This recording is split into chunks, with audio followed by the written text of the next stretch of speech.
So, next stop natin is One Pillar Pagoda. So, from here, 13 minutes na walk lang daw. So, let's go. Labas na tayo dito. A little longer than a few minutes later. So, nandito na tayo sa may papasok ng One Pillar Pagoda. And katabi na lang din pala niya yung Ho Chi Minh Mausoleum. May entrance fee yata ulit. So, check lang natin. So, yan. Nakapasok na tayo sa security check. At walang entrance. Grabe, ang daming tao. Saya. Ay, may nagpe-perform dito. Ganda naman ang suot niya.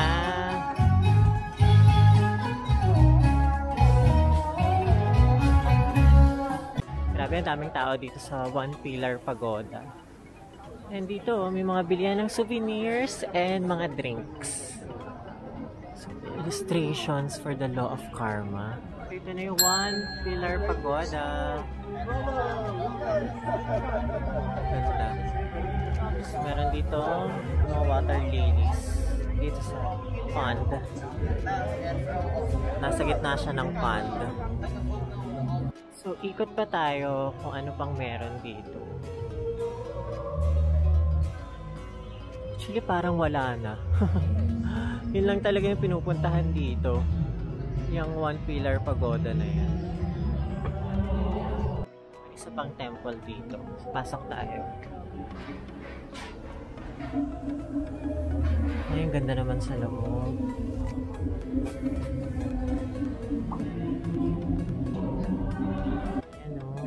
Meron din ulit mga insenso dito.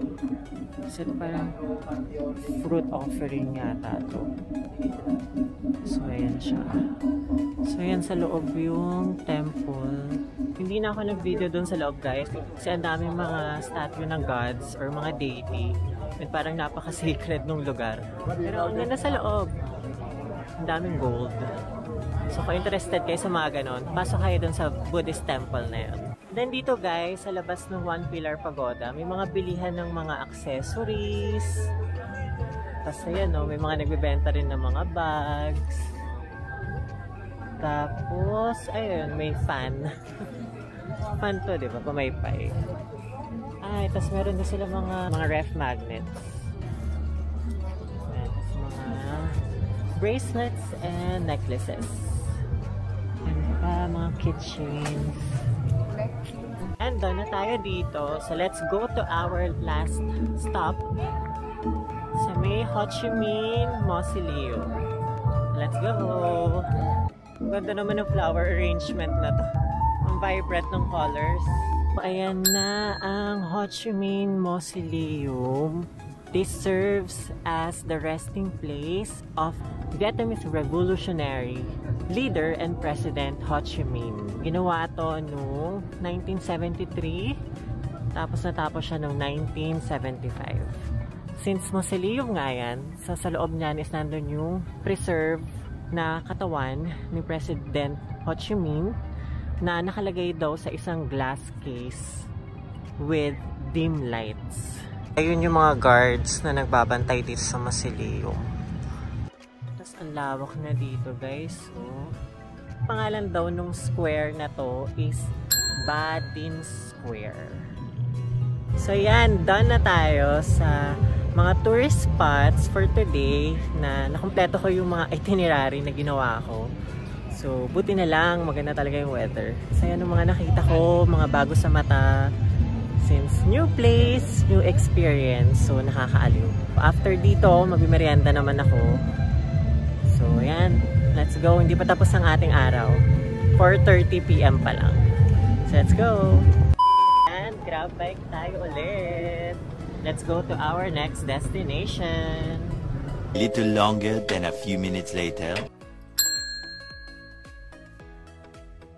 Ayan yung menu, guys. So, zoom ko na lang para makita nyo.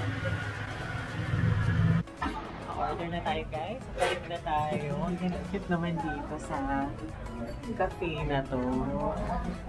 Ayan o. Ang ganda. Puro post-it. So, panig ba tayo sa taas? Aliw, ang ganda. So, ayan. Ganda. Ayan, oh. Ang dami. Ang ganda. So, ang ganda dito sa The Note Coffee, guys. Tignan nyo. Puro post-it na pwede kang mag-leave ng message na parang remembrance lang na nakapunta ka dito. So, ayan, no. Cute. Ang ganda. Kaaliw. So, yung binili kong merienda is 78,000 dong. So, in peso, nasa 180 siya. This is my order. Paon chocolate and strawberry pineapple shake.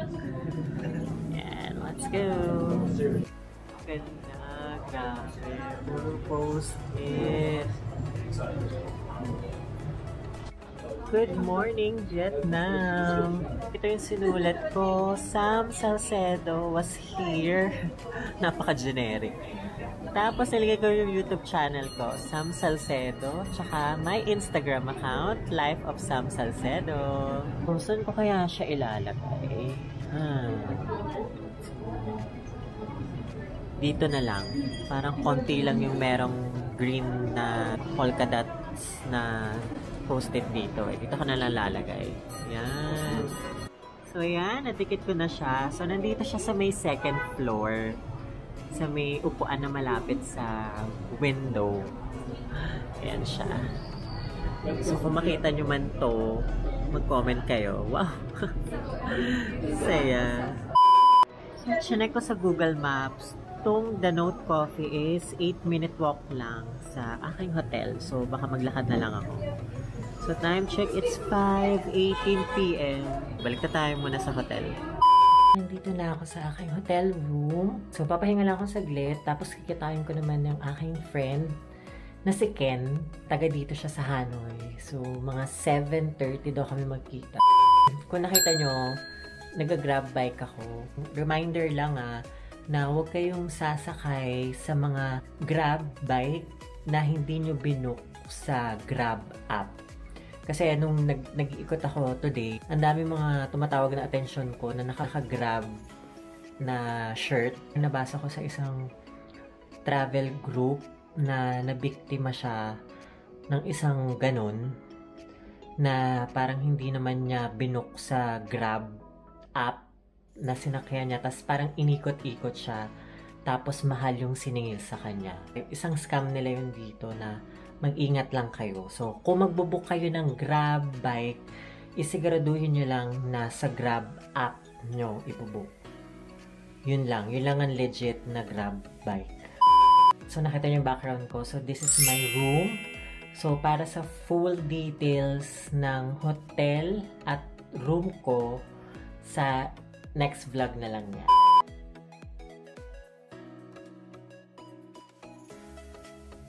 So, nandito ako ngayon sa Jollibee, Hanoi.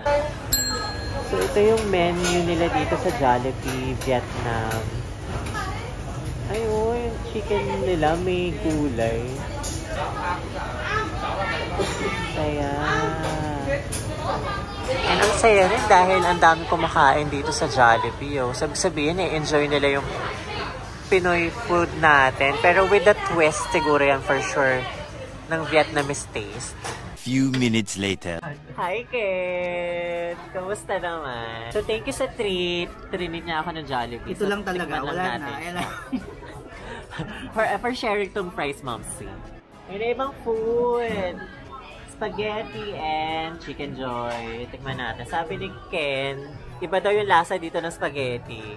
Ano lasa? Kasi, di ba sa atin masarap yung hotdogs? Dito kasi may mga Vietnamese sausage. Yun yung ginagamit nila. Mas masarap kasi sa atin, di ba gusto natin parang umami. Dito mild. So, hindi siya ganun katamis. Medyo mas sour siya. Talaga. Tapos yung chicken, ano lasa? Actually, mas ma-breading yung chicken dito. Kaya enjoy naman. Tapos parehas namang crispy. Parehas ding juicy. Iba lang yung... Iba kasi yung Jollibee sa atin yung amoy na parang... Oo, yung nakakagutom. Yung parang naglalakad ka sa kanto, amoy mo na. Dito hindi eh. So, tikman natin tong Vietnamese Jolly Spaghetti with the Vietnamese sausage. Natin siya. Mas parang ganun lang. Ganun din. Mas masarap yung sa atin. Tingnan mo yung hotdog. Actually, hindi siya hotdog. Vietnamese sausage yan. Mas masarap yung hotdog sa atin, di ba? Kasi may matamis. May tamis maalat. na lasa. Oo.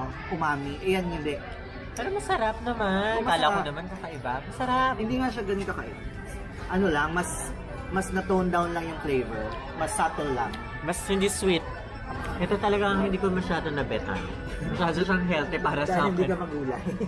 Magulay ako pero parang may kakaiba. Parang siyang lasang gamot. Hindi ko maintindihan. Baka may herbs. Yung mga herbs kasi. Coriander. Yan.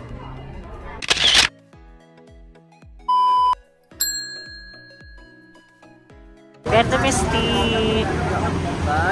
With a friend. Hi. Wow! What's that? Kastanya. Oh, kastanyas. Come on! So, ito na yung mga in-order namin. Ano yung in-order nyo? What did you order? Coconut coffee. Orange carrot Carrot, juice. okay. Egg cream coffee. Egg cream coffee, and then Egg cream Vietnamese coffee. Milk tea. milk tea. Kasula. Yeah.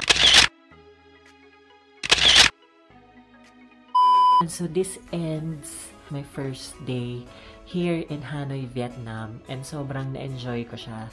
Na kahit kulang ako sa tulog, nagawa ko yung itineraring plinano ko for day 1. And then, nakamit pa ako ng mga new friends. So, kung na-enjoy nyo tong video na to, please like and share at pakipindot na rin yung subscribe button at huwag nyo kalimutan din na i-click yung bell icon para maging updated kayo sa mga bagong videos na i-upload ko sa aking channel. And pakifollow na rin ako sa lahat ng social media accounts ko. Nakalagay naman yung mga links sa description box below. And again, thank you for watching. Hope you enjoyed the video. See you on my next Hanoi, Vietnam vlog. Bye!